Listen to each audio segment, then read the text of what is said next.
오늘은 전도는요, 편견과 차별을 넘는 것입니다 라는 말씀으로 함께 말씀을 나누겠습니다. 여러분, 편견 그러면요, 그거는 나에게는 없는 거야 이렇게 생각할 수가 있어요. 근데 편견은요, 누구나 다 가지고 있습니다. 편견은 뭐냐? 한쪽으로 치우친 생각입니다. 왜 편견이 생기는 것일까요? 사람들에게는요, 선입관이 있어요. 그리고 고정관념이 있습니다. 이것은요, 우리 마음 가운데 이미 굳게 박혀 있는 굳은 살과 같아서 전혀 변하지 않는 생각을 말합니다. 그래서 사회적으로나 개인적으로 우리가 이러한 편견 때문에 종종 다른 사람들에게 상처를 주거나 또 문제를 일으키기도 합니다. 여러분, 우리나라 사람들은요, 특히 이 지역에 대한 편견이 아주 심합니다. 평안도 사람, 그러니까 대뜸 어떤 생각이 드냐면 성질이 급한 사람.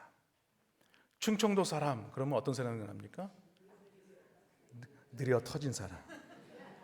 죄송합니다, 이 충청도 분들. 네. 또 서울 사람 그러면 또 무슨 편견이 있어요? 서울 깍쟁이. 근데 요즘은요, 다 서울에 올라가잖아요, 그렇죠? 예. 그런 정치적인 편견도 있어요. 이 사람은 보수 성향을 가지고 있는 사람인가? 이 사람은 진보 성향을 가지고 있는 사람인가? 여러분, 인종에 대한 편견도 있지 않습니까? 우리나라 사람들은요, 단일 민족 사람이다 이렇게 얘기합니다. 그래서 백이 민족이다. 근데 이게 지금은 아닙니다. 여러분, 지방에 가면요, 우리나라의 그 며느리들이 대부분이요, 외국인들이 너무 많아요. 그래서 지방에 있는 조그만 외곽으로 나가면 그 초등학교의 아이들이 대부분 보면요, 우리 부모님이 전부 다 한국 사람, 이런 사람이 아니에요. 특히 어머니가 외국 사람인 경우가 많아요. 뿐만 아니라 우리나라에 이 노동자들이 얼마나 많이 들어와 있습니까? 오늘 말씀해 보면요, 이 유대인들에게도 이 극단적인 편견이 있는 것을 알 수가 있어요. 근데 그들에게 가지고 있는 이 편견은 어떤 편견이냐? 이방인은 다 부정하다, 이런 편견이에요. 초기 그리스도인들은 어떤 사람입니까? 유대교회에서 기독교로 개종한 사람들이에요. 그러니까 말하자면, 한마디로 얘기하면 교회 안에 어떤 사람이냐면 유대파 그리스도인들이 많았어요. 근데 그들 중에도 여전히 예수님을 믿고 구원받은 자가 되었지만 여전히 그들 안에 이런 선입관이나 또 고정관념이나 이런 편견들이 남아있는 거예요. 오늘 이 말씀, 우리가 본문 말씀 앞절은 읽어보지 않았지만 어떤 일이 있었냐면, 베드로 사도가 이방인의 집에 들어가서 식사를 함께하는 장면이 나옵니다. 초대교회 안에는요, 이러한 모습은요, 매우 불편한 모습이었어요. 그런데 이러한 불편한 모습들이 존재함에도 불구하고 오늘 그들은요, 여전히 이방인에게는 이 복음이 들려져서는 안 된다는 어떤 고정관념이 그들 가운데 있었다는 것이죠. 그러나 예수님께서 우리에게 명하신 내용이 무엇입니까? 모든 민족으로 제자를 삼아라. 이것이 우리에게 주어진 명령임에도 불구하고 모든 민족 중에 이방인들에게는 복음이 전달되면 안 된다라는 어떤 그런 생각을 가졌다는 거예요. 야고보서 2장 2절로 4절에 보면요, 이 편견과 차별에 대한 이야기가 기록되어 있는데, 야고보서 2장 2절로 4절 말씀입니다. 만일 너희 회당에 금가락지를 끼고 아름다운 옷을 입은 사람이 들어오고 또 남루한 옷을 입은 가난한 사람이 들어올 때에 너희가 아름다운 옷을 입은 자를 눈여겨보고 말하되 여기 좋은 자리에 앉으소서 하고 또 가난한 자에게 말하되 너는 거기 서 있든지 내 발등상 아래에 앉으라 하면 너희끼리 서로 차별하며 악한 생각으로 판단하는 자가 되는 것이 아니냐. 그러니까 오늘 야고보서에도 기록되어 있는 말씀을 보니까 그 당시에도 이런 편견과 차별이 있었구나라는 것을 알 수가 있어요. 그러나 여러분, 우리 하나님은요, 사람을 외모로 취하는 분이 아니란 사실을 믿으시기를 바랍니다. 6월절에 장자의 재앙을 치실 때에 여러분, 하나님이 장자 재앙으로부터 구원한 가정이 어떤 가정입니까? 돈이 많은 가정이었을까요? 아니면 권력이 많은 가정이었을까요? 아닙니다. 오직 믿음으로 어린 양의 피를 문설주에 바른 가정입니다. 그래서 하나님은 하나님의 백성들을 구원하실 때에 누구든지 예수를 믿으면 멸망하지 않고 영생을 얻게 하시겠다 약속하셨습니다. 실제로 예수님은요 12 제자를 부르실 때에 어떤 자들이었습니까? 대부분이 어부였어요. 우리 교회에도 어부 출신들이 많이 계시지만 양해하시고 들으세요. 그 당시에는 어부는요 말하자면 배운 것이 없는 분들이었어요. 그러니까 어릴 때부터 그냥 바다에 나가서 강에 나가서 고기 잡는 일에만 그것만 힘썼다는 거죠. 그런데 제 아들 중에는 어부들이 많았어요. 뿐만 아니라 죄인이라고 불리는 세리도 있었어요. 이처럼 제 아들은요 뭔가 부유하거나 어떤 권력을 가지고 있거나 어떤 능력이 있는 사람들이 과는 전혀 다른 사람들이라는 거예요. 그런데 이 땅의 교회들을 이룬 사람들을 보니까 오늘 말씀에서 보는 바와 같이 그 원리대로 살지 않는 사람들이 참 많은 것 같아요. 즉 교회에 어떤 사람이 금가락지를 끼고 보니까 이 아름다운 옷을, 멋있는 어떤 옷을 입고 교회에 왔어요. 그리고 또 한편에는 남루한 옷을 입고 온 사람이 있는 거예요. 이럴 때 교회가 이 사람들을 어떻게 대해야겠느냐라는 거예요. 금가락지를 끼고 아름다운 옷을 입은 사람들을 눈여겨보고는 그 사람 보고는 여기 좋은 자리가 있으니 여기로 앉으세요. 그렇게 말을 했다는 거예요. 사실 그 사람이 인격이 좋은 사람인지 아니면 그가 어떤 물질이 많은 사람인지 아무것도 전혀 밝혀진 것이 없어요. 단지 그냥 아름다운 옷을 입고 금가락지를 끼웠다는 것이죠. 그래서 그런 사람을 환대했다는 것입니다. 그런데 여러분 예배당에는요 좋은 자리가 있습니까?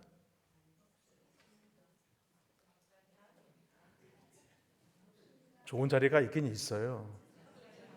어딘 줄 아세요? 우리 권사님들이 앉아 계신 앞자리. 옛날에 제가 어렸을 때 그런 얘기 하시더라고요. 우리 부흥사 하시는 분이 앞에서 말씀을 막 전할 때 침이 튀어야 은혜가 충만하다고. 앞자리. 1부 때 오늘 그 2부 때는 보니까 앞자리에 많이 앉아 계시는데 1부 때는 앞자리가 많이 비어 있더라고요. 앞자리를 많이 사모하시기 바랍니다. 우리 2층에 계신 분들도 아래층 앞자리를 좀 사모하시기 바랍니다. 2층에만 멀어요.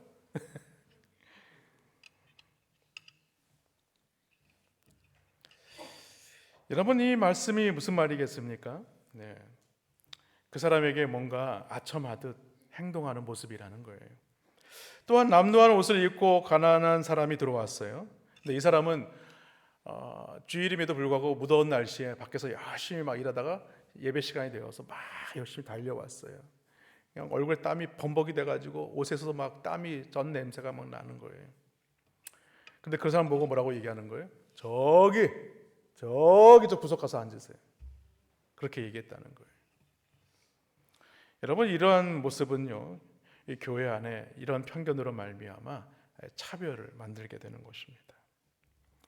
여러분 교회에는요 믿음이 좋은 사람이 어떤 사람입니까? 하나님의 말씀에 순종하고 그 말씀대로 따라가는 사람이 믿음이 좋은 사람이에요. 많이 배웠다는 것이 믿음이 좋거나 인격이 훌륭한 것이 아닙니다. 돈이 많다거나 그 사람이 권력이 있다고 해서 믿음이 많은 것이 아니에요. 교회가 어렵고 힘들 때 더 교회를 위해서 기도하고 헌신할 수 있는 사람이 믿음이 좋은 사람입니다. 오히려 목회를 하다 보면요 제가 이렇게 문득 놀랄 때가 있어요. 왜냐하면 가장 어려울 때 그럴 때 진짜 하나님 앞에 헌신하는 사람들이에요. 말도 없이 이름도 없이 조용히 헌신하는 사람들. 성경에 보니까 어떤 사람이에요? 마리아 같은 사람이에요. 오늘 말씀에도 보는 것처럼 어떤 니고데모나 아리마대 요셉 같은 사람이에요. 그래서 오늘은요 이 편견과 차별이 무엇인지 또 예수님께서 그 편견과 차별을 어떻게 허무셨는지 오늘 말씀을 통해서 몇 가지로 함께 살펴보려고 합니다. 첫 번째가 뭐냐면 순종으로 편견과 차별의 벽을 넘어야 합니다. 베드로는 예수님의 제자로서 성령이 충만한 사람이었어요. 하지만 그가 이방인을 싫어한 이유는 단지 무엇 때문이에요? 그가 유대인이었기 때문에 그렇습니다. 한마디로 하나님으로부터 선택을 받은 민족은 오직 유대인뿐이다. 이런 사고로 갇혀 있는 사람이었어요. 그러니 이방인을 상대하라는 이 하나님의 음성을 들었을 때에 그의 마음은 탐탁지 않은 거예요. 그리고 하나님을 만나라고 하는 사람이 누구입니까? 로마 군인이에요. 여러분, 로마 군인은 어떤 사람입니까? 이스라엘의 정복자예요. 말하자면 일제시대 때 우리 이 대한민국을 침탈한 그런 군인을 만나라, 가서 복음을 전하라, 이 얘기를 하니 마음이 과연 들겠습니까? 그렇지 않다는 거죠. 갈라디아서 2장을 보면요, 베드로가 안디옥 교회를 방문했을 때였습니다. 안디옥 교회에서는 예수님을 믿는 유대인들과 이방인들이 함께 한 식탁에 어울려서 함께 식사도 하고 교제도 나누었어요. 그러니까 유대인의 율법에 의하면요, 유대인들은 이방인들과 한 식탁에 앉아서 식사를 나눌 수가 없습니다. 그런데 예수님을 믿지 않는 유대인들이 이것을 보게 되온다면 얼마나 놀라는 일이 되겠습니까? 하지만 그들 교회 안에 이런 유대인들과 이방인들이 어울려서 함께 식사도 나누고 교제하는 모습을 보면서 베드로는 큰 감동을 받게 되죠. 그런데 어느 날 몇 명의 유력한 유대인들이 이 안디옥 교회를 방문하는 일이 생겼어요. 그동안 이방인들과 함께 거리낌이 없이 늘 이렇게 식사하고 교제했던 베드로는요, 갑자기 그들의 시선을 의식하기 시작합니다. 그래서 어떤 마음이, 두려움이 생기게 되냐면 율법의 근거로 비난받는 것을 두려워하게 됩니다. 그래서 몰래 조용히 식사하다 말고 그 자리를 나오게 되죠. 근데 그 모습을 또 누가 봤느냐? 교회 안에 유대파 그리스도인들이 보고, 사도 베드로 선생도 저렇게 하는데 우리가 가만히 있으면 안 되지 하고 밥을 먹다 말고 그 자리를 뛰쳐나오게 되죠. 이 사실을 알게 된 사도 바울은요, 베드로를 아주 심하게 책망을 하게 됩니다. 복음의 진리에 의하면 이방인들과 식사하는 것이 전혀 문제가 되지 않는데 오늘 이 율법 때문에 그들의 신앙을 저버리고 말았다는 거예요. 여러분, 그동안 복음을 전하면서 계속 선포했던 내용이 무엇입니까? 율법으로는 의롭게 되는 것이 아니다. 믿음으로써 의롭게 되는 것이다. 여러분, 이 말씀을 전하지 않았습니까? 그런데 이 모든 것들이 다 소용없는 거짓말이 되고 만 거예요. 여러분, 베드로는 어떤 사람입니까?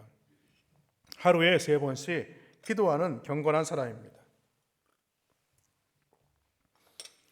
그럼에도 불구하고 그 속에는요, 유대인이라는 어떤 편견에 빠져 있는 거예요. 그러니까 기도하는 사람이라고 할지라도, 그 사도라고 할지라도 자신이 늘 이런 편견이 있다는 거예요. 오늘날 신앙생활 하면서 믿음을 지키고 은혜 가운데 충만한 사람이라고 할지라도 우리는 늘 어떤 것을 가지고 있느냐, 이런 편견이 있다는 겁니다. 하루는 베드로가 기도하기 위해서 지붕에 올라가죠. 그때 기도하는데 환상에 빠져들게 됩니다. 근데 하늘로부터 큰 보자기가 이렇게 내려와요. 내려오는데 거기에 보니까 그 안에 별의별 것들이 다 들어있는 거예요. 거기에 보니까 4발을 가진 온갖 짐승들, 벌레들, 곤충들, 뱀들, 또 조류까지 있는 거예요. 그것을 보면서 아니 왜 하나님께서 이런 환상을 나에게 보여주시는 것이지 좀 의아해했어요. 그런데요, 그때였습니다. 하나님께서 베드로야, 손을 뻗어서 그것을 집어먹어라, 이렇게 말씀하는 거예요. 베드로는 화들짝 놀랐어요. 아니 이런 부정한 것들을 왜 하나님이 나보고 먹으라고 하시는 것이지? 그래서 베드로가 뭐라고 얘기한 줄 아십니까? 하나님, 이것들은요 절대로 먹을 수 있는 것이 아닙니다. 이렇게 속되고 깨끗하지 못한 것을 제가 어떻게 먹을 수 있습니까? 저는요 절대로 먹지 못합니다. 하나님이 말씀하셨어요. 그런데도 베드로는요 절대 먹지 않겠다고 얘기하죠. 사실 베드로가 속되고 오늘 더러운 곳이라고 말한 것은요, 하나님께서 창세기에 보면 6일 동안 창조하신 것들입니다. 하나님께서 그것들을 창조하시면서 뭐라고 말씀하셨어요? 야, 참 보시기에 좋았더라, 보시기에 좋았더라 하신 것들이에요. 이 베드로의 그런데 항변은 무엇입니까? 아무리 하나님이 만드셨다고 할지라도 그것이 속되고 더러운 것이기 때문에 나는 안 먹겠다. 여러분, 더럽고 속되다고 그렇게 정한 것이 무엇입니까? 사람이 만든 율법이에요, 율법. 그러니까 하나님 만드신 모든 것들은 좋은 것이지만 단지 내가 싫어할 뿐이라는 거예요. 이것이 바로 편견입니다. 그런 중에 베드로에게 사람들이 찾아오게 되죠. 베드로는 하나님과 실랑이를 벌이다가 마음에 들지 않았어요. 퉁명스럽게 자신을 찾아온 사람에게 이렇게 얘기합니다. 21절에 보니까 내가 곧 너희가 찾는 사람인데 너희가 무슨 일로 왔느냐? 기분이 나쁜 거예요. 제가 이렇게 얘기했을 때 기분 나빴나요? 기분이 별로 안 나쁜 것 같아요. 아주 기분 나쁘게 얘기를 했어요. 그러나 이와는 달리 베드로를 찾아온 그들은요, 자신의 주인인 이 고넬료가 어떤 사람인지 자세하게 설명을 했어요. 22절 말씀에 보니까 그들이 대답하되 백부장 고넬료는 의인이요 하나님을 경외하는 사람이라 유대 온 족속이 칭찬하더니 그가 거룩한 천사의 지시를 받아 당신을 그 집으로 청하여 말을 들으려 하느니라 이렇게 요청하죠. 베드로는요 그들의 말을 듣고 고넬료를 찾아갔습니다. 24절에 보니까 고넬료가 그의 친척과 가까운 친구들을 모아 기다렸다 이렇게 말씀하죠. 여러분, 고넬료는 어떤 사람인가? 고넬료는요 자신만 말씀을 들으려고 하는 자가 아니에요. 자신의 온 가족들, 친척들, 이웃들을 다 불러 모아놓고 내가 하나님의 말씀을 들어야겠다, 그런 하나님의 말씀을 사모하는 자였다는 거예요. 이런 고넬료의 모습에서 알 수 있는 것이죠, 하나님의 말씀을 사모해야 하나님의 은혜를 받을 수 있다는 것입니다. 그렇습니다. 말씀을 묵상하거나 예배 중에 말씀을 듣는 자세와 태도가 이렇다면 그 말씀을 듣는 그 심령에 하나님의 놀라운 역사가 나타날 수밖에 없다는 말씀입니다. 그런데 베드로의 모습은요 여전히 답답한 모습이었어요. 오기는 순종해서 오기는 왔는데 그의 말을 들어보십시오. 28절과 29절입니다. 이르되 유대인으로서 이방인과 교제하며 가까이 하는 것이 위법인 줄을 너희도 알거니와. 내가 여기 순종해서 오기는 왔지만 이건 위법이야, 위법. 하나님께서 내게 지시하사 아무도 속되하다 하거나 깨끗하지 않다 하지 말라 하시기로 부름을 사양하지 아니하고 왔노라. 묻노니 무슨 일로 나를 불렀느냐? 이렇게 묻는 거예요. 무슨 일로 나를 불렀대요. 사실 21절에도요 오늘 고넬료가 보낸 사람들이 베드로를 찾아왔을 때 뭐라고 얘기했습니까? 너희가 무슨 일로 왔느냐? 이렇게 얘기하죠. 근데 오늘 29절에도 보면요 무슨 일로 나를 불렀느냐? 이렇게 얘기하는 거예요. 그러니까 불편한 거예요. 지금 이방인을 만나긴 만났는데 하나님이 가라고 해서 갔는데 마음이 불편한 거예요. 이런 베드로의 모습은요 무엇을 보여주는 것입니까? 이방인들은요 마치 복음을 들어서는 안 되는 그런 존재로 여기고 있다는 거예요, 여전히. 그런데 이 말씀에서 흥미로운 사실은요 베드로나 고넬료 모두 다 하나님의 음성을 들었어요. 이 두 사람은 하나님이 그렇게 음성을 들려주고 환상을 보여준 이유를 그런데 두 사람 다 몰랐다는 거예요. 베드로는요 하나님이 무조건 가라고 하니까 순종해서 왔다는 거예요. 너 근데 나를 왜 불렀어? 그래서 이렇게 얘기하고 있는 겁니다. 그런데 고넬료의 답변이 더 걸작입니다. 자신의 자초지종을 다 설명한 이후에 33절에 보니까 이제 우리는 주께서 당신에게 명하신 모든 것을 듣고자 하여 다 하나님 앞에 있나이다. 고넬료는 하나님의 뜻을 알지 못했지만 단지 하나님의 말씀에 순종해서 지금 듣기를 원합니다 라고 지금 얘기하고 있는 거예요. 다시 말해서 어떤 말씀인지 내가 그 말씀에 순종하겠습니다, 지금 이런 고백을 하고 있는 거예요. 여기에 놀라운 비밀이 있죠. 하나님의 일은요 무엇인가 다 알고 하는 것이 아니에요. 하나님의 일은요 그 순종의 내용보다 누구에게 순종하느냐에 있는 것입니다. 무슨 말이냐면 우리가 주의 일을 하며 주의 사명을 감당할 때에 하나님의 시키시는 대로 하면 내가 망할 것 같고 내가 죽을 것 같지만 그 다음 단계는 어떻게 됩니까? 묻는 것이 아니에요. 그냥 순종하는 것입니다. 그게 하나님의 일이에요. 여러분, 전도의 사명이 그런 것입니다. 아유 전도해봤자 내가 1년 해봤습니까? 10년 20년 해봤어요. 안 되는 건 안 돼요. 어려워요. 힘들어요. 그러나 우리는 그 이유를 묻는 게 아닙니다. 가서 전하라. 그러면 우리는요 그들이 듣든지 안 듣든지 가서 복음을 전하는 거예요. 앞으로 어떤 일이 일어날지 우리는 알 수 없어요. 그 사람이 예수를 믿을지 믿지 않을지 우리는 알 수 없지만 우리는 그 명령을 붙들고 가는 것입니다. 순종하게 되면 하나님이 그때부터 일하시고 그 영혼을 만나게 하시고 또 그 영혼이 구원받게 하신다는 사실을 믿으시기를 주님의 이름으로 축원합니다. 둘째로요, 성령의 역사로 우리는 편견과 차별의 벽을 넘어야 합니다. 하나님은 기도하는 고넬료에게 하나님의 천사를 보내셔서 오늘 뭐라고 말씀하냐면 너의 기도와 구제가 하나님 앞에 상달되어서 기억되었다 이렇게 말씀하세요. 여러분, 이 편견, 이 차별, 이방인들에게는 이 복음조차도 들려져서는 안 된다고 생각하는 베드로의 모습에서 오늘 하나님은요 그를 기억하셨다 이렇게 말씀합니다. 어떤 걸 기억하셨느냐? 너의 기도와 구제를 기억하고 있다 이렇게 말씀하고 있어요. 만약 하나님이 먼저 고넬료에게 권하지 않으셨다면 고넬료 역시 함부로 베드로를 청하지 못했을 것입니다. 그런데 앞서 살펴본 대로 주님은 베드로가 기도할 때에 그에게 환상을 통하여서 말씀하셨고 그가 환상에 대해서 의해할 때에 성령께서 개입하셔서 고넬료가 보낸 이방인을 맞이할 수 있게 하신 것입니다. 고넬료는 베드로 발 앞에 엎드려 절하려고 했어요. 그러자 그가 일으키면서 이렇게 얘기합니다. 일어서십시오. 나도 사람입니다. 그러면서 하나님만이 경배를 받으실 분입니다 라고 얘기를 하죠. 이 얘기는 무슨 의미를 가지고 있느냐? 하나님 앞에는 유대인이나 이방인이나 모두가 다 같은 사람입니다 라는 고백이에요. 사실 오늘 사도 베드로가 무슨 일로 나를 불렀느냐 이런 발언을 생각해 본다면 여러분, 이야기를 들은 이 고넬료 입장에서는 어떻겠습니까? 상당히 기분 나쁜 말이죠.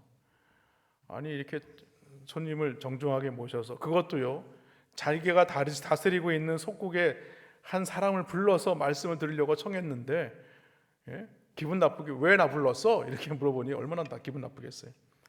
그런데도 오히려 죄의 말씀을 간절히 사모하는 마음으로 베드로에게 요청하고 있는 것입니다. 이것은 하나님의 말씀을 듣는 자의 모습이 어떠해야 하는가를 말씀하고 있는 거예요. 우리의 마음이 불편함이 있고 힘든 일이 있다고 할지라도 우리는 은혜를 받으려면 어떻게 해야 돼요? 낮아져야 돼요.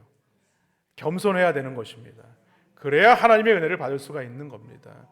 여전히 하나님의 말씀을 받을 만한 마음의 준비도 없고 우리의 마음이 높아져 가지고 우리가 하나님 앞에 서게 된다면 그 말씀이 들려질 수가 없는 거예요.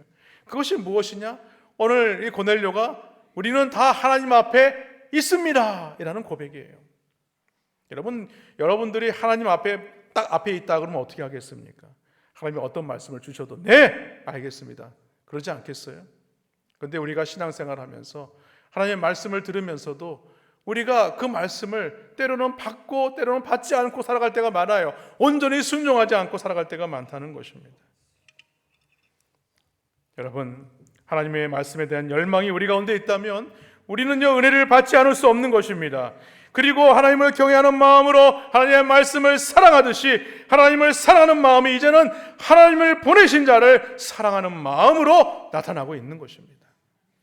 저를 많이 사랑해 주시기 바랍니다. 고넬료는요 빛나는 옷을 입고 자기 앞에 서서 하나님의 말씀을 전달한 천사 이야기를 하자 베드로가 이렇게 고백을 합니다. 내용이 34절과 35절 말씀인데요.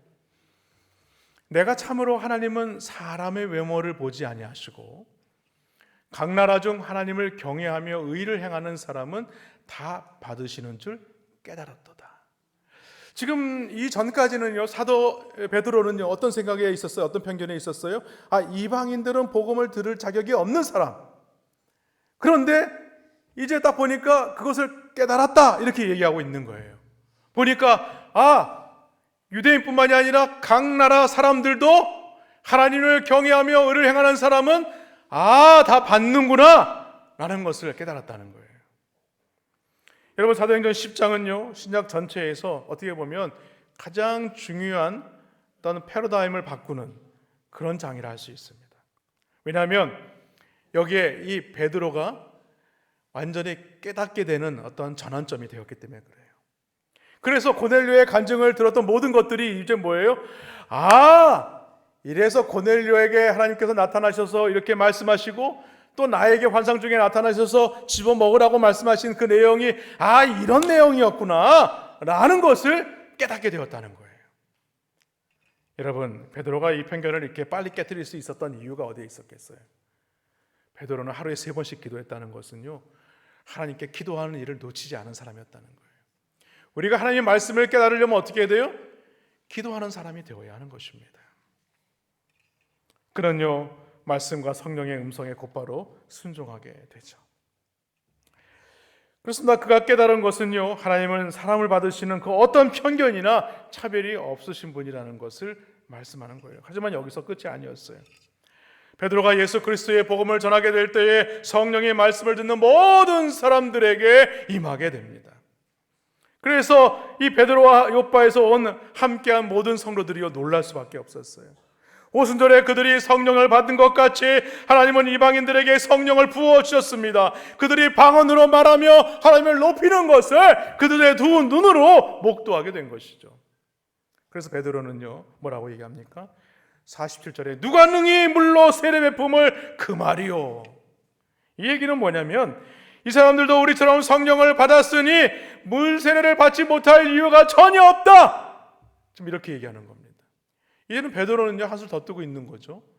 그런 편견에서 벗어나서 하나님께서 이 이방인들에게도 성령이 임하시니 우리도 이 똑같은 성령을 받은 자로서 이들에게도 세례를 베풀어야 된다라는 거 말하는 거예요. 여러분, 세례가 무엇입니까? 이방인을 그리스도의 교회로 포함하겠다는 공식적인 선언입니다. 고린도전서 12장 13절 말씀에 보니까 우리가 유대인이나 헬라인이나 종이나 자유인이나 다 한 성령으로 세례를 받아 한 몸이 되었고 또 한 성령을 마시게 하셨느니라 라고 말씀하죠. 그러므로 우리는요, 이 예수님의 가르침을 잊어서는 안 되는 것입니다. 성령이 하나 되신 것을 힘써 우리는 지켜야 하는 것입니다. 하나님께서 모든 편견과 차별을 허물고 우리를 그리스도 예수와 하나 된 이 교회의 성도가 되게 하셨다는 사실을 믿으셔서 이번에 우리 세면 전도 축제에 많은 자들 차별 두지 마시고요, 그 사람이 어떤 사람이든 상관없어요. 가서 복음을 전하셔서 주님 앞에 또 구원받는 놀라운 역사들을 이루어가시는 우리 성도님들 되시기를 주님의 이름으로 축원합니다. 마지막으로요, 복음 증거로 우리는 편견과 차별의 벽을 넘어야 합니다. 오늘 편견과 차별을 허물 수 있었던 것은요, 오늘 베드로가 고넬료에게 전한 복음에 있습니다. 거기는요, 중요한 핵심적인 내용이 4가지가 기록이 되어 있어요. 그 첫 번째 내용이 뭐냐면 성령의 능력으로 충만케 하셨다는 거예요. 하나님께서 예수님으로 성령 충만케 하심으로 말미암아 많은 병자들을 고치실 뿐만 아니라 귀신을 내어 쫓으시는 놀라운 역사들을 행하셨다는 거예요. 또 한 가지는 뭐냐면 예수님께서 십자가에 달려 죽으셨다는 거예요. 이것은 무엇을 말하는가? 우리가 죄로 말미암아 우리가 그 십자가에 매어 달려 죽어야 할 그런 인생인데 예수님께서 우리의 죄를 대속하기 위하여서 육신을 입으시고 이 땅에 오셨다는 거예요. 그리고 나로 대신하여 저 십자가에 달려 죽으심으로 말미암아 우리의 모든 죄와 허물을 다 사하여 주셨다라는 것입니다. 또 하나는 뭐냐면 예수님의 부활을 말합니다. 예수님은 십자가에 못 박혀 죽으셨지만 사흘 만에 다시 살아나셨다는 거예요. 그리고 40일 동안 제자들에게 나타나셨다는 거예요. 그리고 네 번째로 하시는 핵심적인 말씀이 뭐냐면 예수님이 모든 죽은 자와 산 자의 재판장이 되어주신다. 즉 예수님께서 재림의 주로 오셔서 산 자와 죽은 자를 심판하는 심판대 앞에 서시겠다라는 말씀이죠. 그래서 베드로는 결론적으로 이렇게 선포합니다. 43절 말씀에 보면 그에 대하여 모든 선지자도 증언하되 그를 믿는 사람들이 다 그의 이름을 힘입어 죄사함을 받는다, 이렇게 말씀하죠. 그렇습니다. 누구든지 이 복음을 믿기만 하면 오늘 죄사함을 얻게 된다, 이 말씀을 하는 것입니다. 그러므로 우리는요, 복음 전할 때 이 4가지 핵심적인 내용, 요 핵심적인 내용을 가지고 우리는 복음을 전해야 되는 것입니다. 우리 예수님은 하나님의 아들로서 성령으로 놀라운 기적의 역사를 행하신 분이시고 우리를 위하여 십자가에 못 박혀 죽으신 분이시고 그분은 말씀대로 사흘 만에 부활하셔서 많은 자들에게 나타나셔서 이후에 승천하신 참 하나님이시다. 그리고 재림의 주로 오셔서 오늘 우리 가운데 오셔서 심판의 주로 오실 참 하나님이십니다 라는 것을 전하라는 것이에요. 바로 이것이 복음이죠. 이것이 복된 소식입니다. 그래서 이렇게 베드로가 복음을 증언했을 때 어떤 일이 일어나게 되었는가? 44절로 46절 말씀해 보니까 베드로가 이 말을 할 때에 성령이 말씀 듣는 모든 사람에게 내려오시니 베드로와 함께 원 할례 받은 신자들이 이방인들에게도 성령 부어 주심으로 말미암아 놀라니 이는 방언을 말하며 하나님의 높임을 들음이러라. 여러분, 이처럼 복음을 듣는다는 것은요, 너무너무 중요합니다. 하나님의 말씀을 듣는다는 것은 너무나 중요한 거예요. 왜냐하면 믿음은 들음에서 나기 때문에 그렇습니다. 들음은요, 그리스도의 말씀으로 말미암다는 사실을 믿으시기를 주의 이름으로 축원합니다. 그러므로 우리는요, 우리 주에 믿지 않은 자들에게 어떻게 해야 돼요? 부지런히 가서 하나님의 복음을 전해야 되는 겁니다. 그리고 듣든지 안 듣든지 가서 전해야 돼요. 귓구녕이 열릴 때까지 가서 전해야 되는 거예요. 말씀을 정리합니다.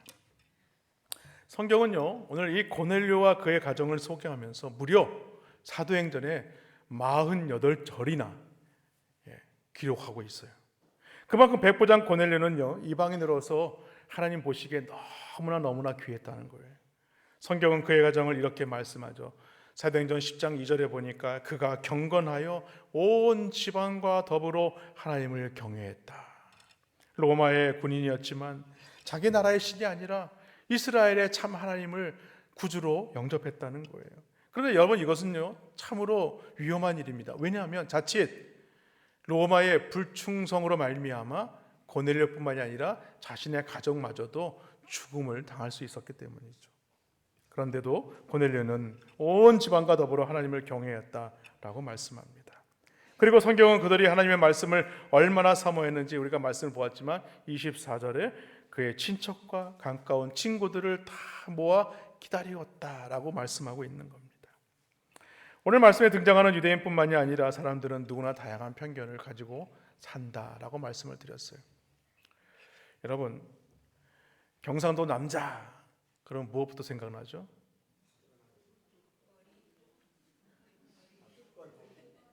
무뚝뚝하다 아닙니까? 근데 제가 만나본 경상도, 갱상도,